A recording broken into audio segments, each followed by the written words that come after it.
The next exercise is what we can think about for hypotonic cerebral palsy is that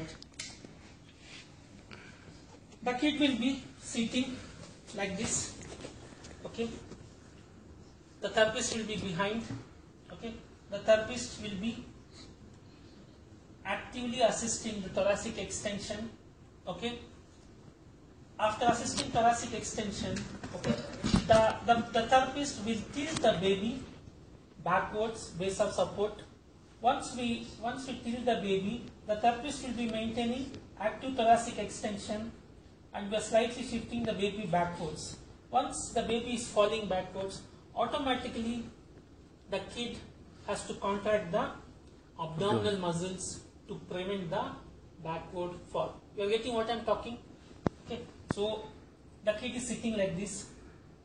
I am assisting thoracic extension, active thoracic extension.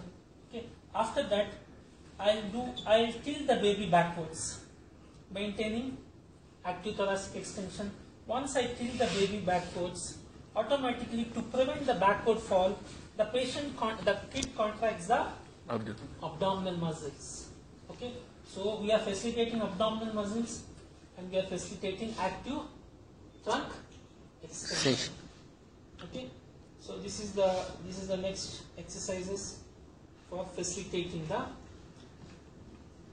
abdominals and the active trunk extension. Okay.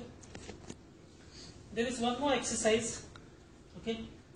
The patient should be on prone line. Okay. Okay. First you get the patient on prone line.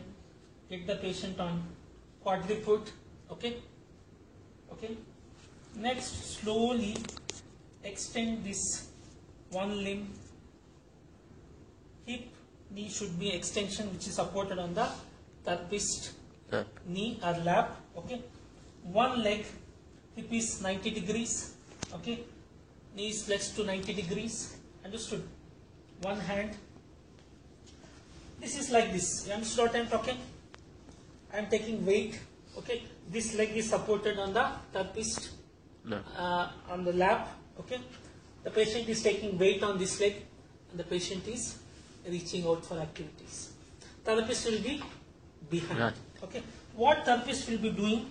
Okay. Therapist will be positioning this one hand at the pelvis, other hand at the lower rib cage, anterior part of the lower rib cage to facilitate the postural muscles to compress the lower rib cage. So in this position, one hand should be weight bearing, asking the patient to go for reaching out activities. Once the patient goes for reaching out activities, latissimus dorsi and intercostal muscles will get stretched, facilitated. Understood? So this is one method of facilitating the postural muscles. In this position, what happens? Automatically trunk rotations also will happen. Okay. This is the position. Okay. This leg should be on the therapist lap. The patient will be taking weight on this hand. Okay. The therapist should be behind, holding at the lower part of the rib cage. One hand at the pelvis. Ask the patient to go for reaching out activities. Latissimus dorsi, intercostal muscles will get stretched. Okay. Automatically some amount of trunk rotations will happen in the spine. Understood what I am talking? Okay. This is one method of facilitating the postural muscles, the trunk extension and trunk rotation with stretching of latissimus dorsi and intercostal muscles.